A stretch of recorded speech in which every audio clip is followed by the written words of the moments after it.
इसी तरह ये 7 चक्र 7 रंगों को दर्शाते हैं, लेकिन आज्ञा रंगहीन है। यह आपको एक स्तर की आजादी देता है जब बाहरी चीजें ये तय नहीं करती कि आपके भीतर क्या होना है। तो अगर आप आज्ञा को छूना चाहते हैं तो इस संतुलन की जरूरत है। अगर आप हर चीज वैसी ही देखते हैं जैसे कि वो है, तो आप खेल नहीं खेलना चाहेंगे।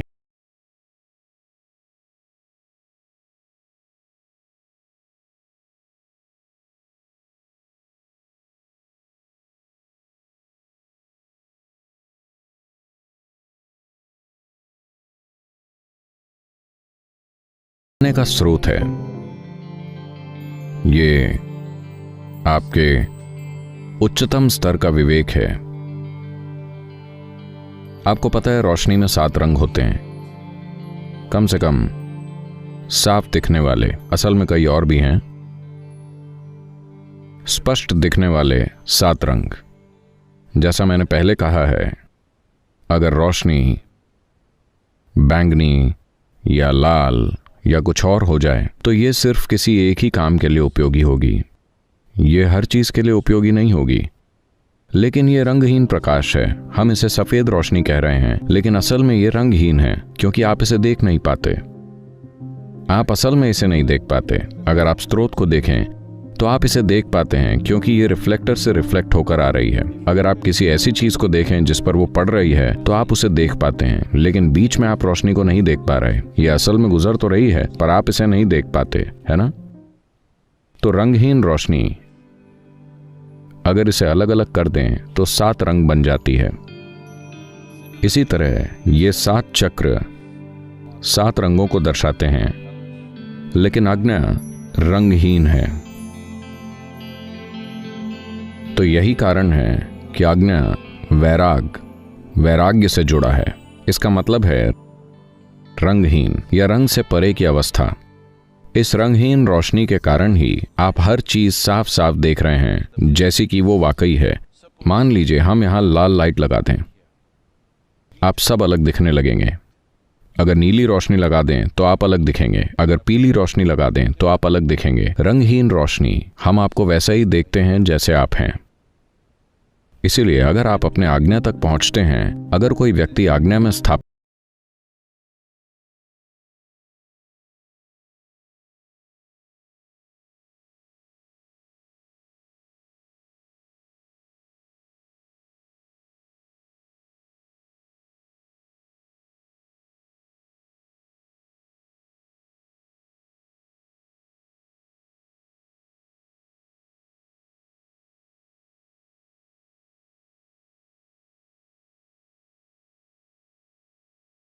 देखना और जानना चाहता हूं कि ये क्या है, ये क्या है, तो मैं बस लोगों को देखता था,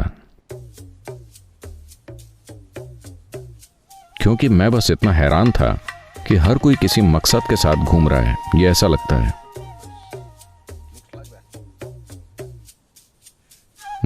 मुझे नहीं पता था कि मैं कहां जाऊं। मेरा कोई मकसद नहीं है।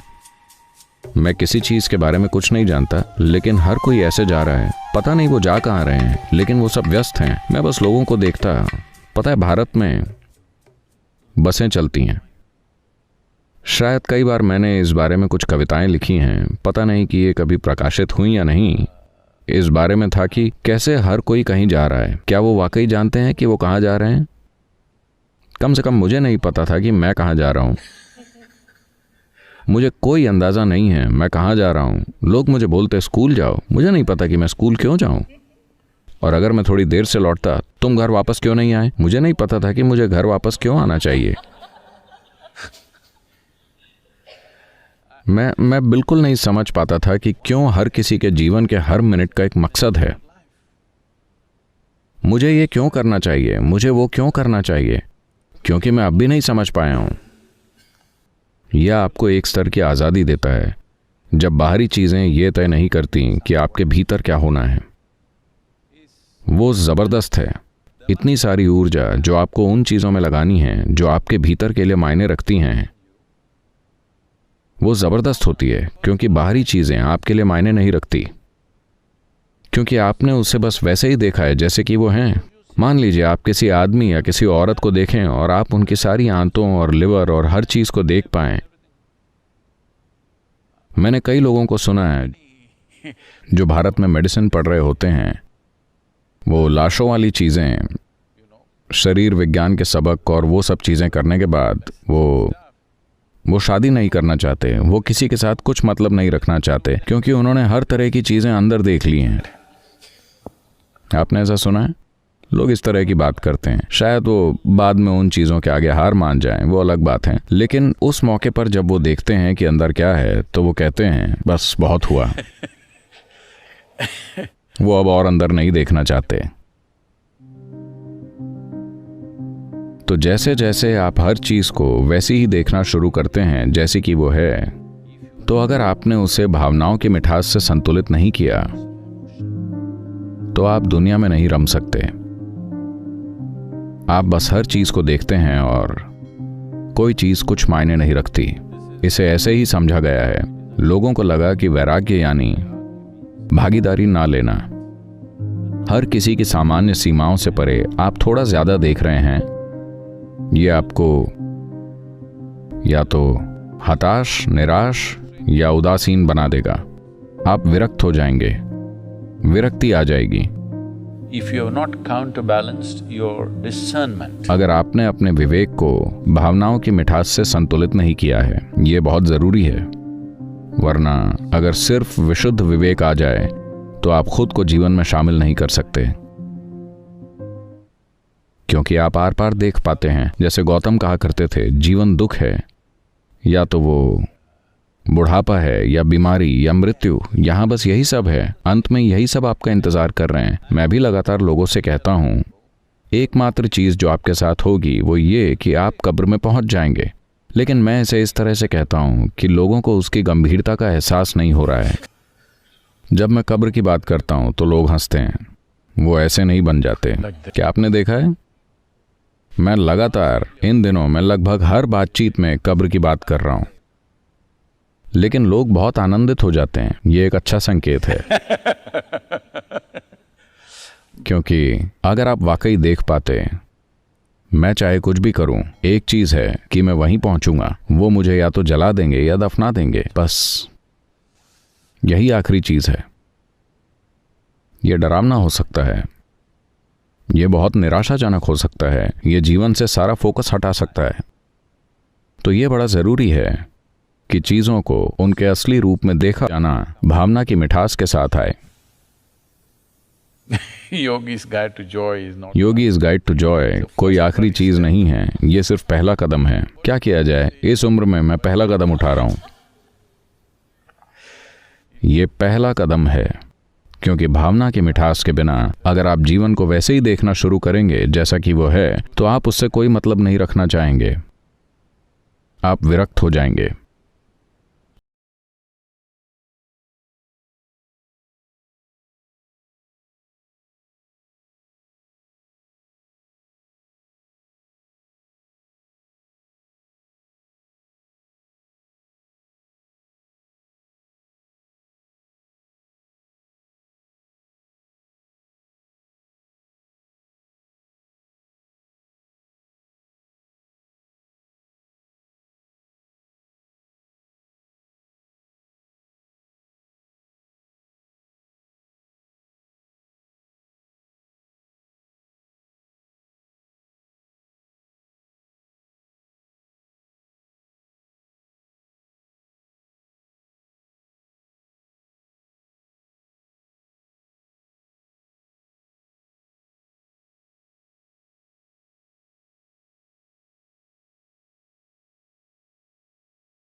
इस दुनिया में मेरी कद्र मेरी स्पष्टता की वजह से है।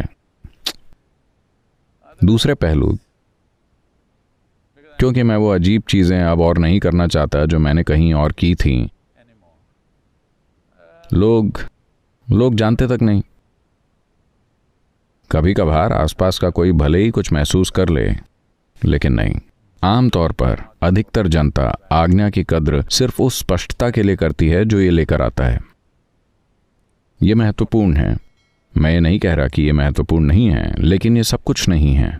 सिर्फ स्पष्टता आपके भीतर अरुचि पैदा करेगी। स्पष्टता उदासीनता पैदा करेगी। स्पष्टता जीवन से विमुखता पैदा करेगी। अगर आप हर चीज वैसे ही देखते हैं जैसे कि वो है, तो आप खेल नहीं खेलना चाहेंगे। हर चीज को वैसे ही देखना और फिर भी खेल को खेलने के लिए आपको भावनाओं की मिठास चाहिए। आपके भीतर परमानेंट टपकना चाहिए। तब ये ठीक है, भले ही इसके कोई मायने ना हो, लेकिन फिर भी आप खेलते हैं।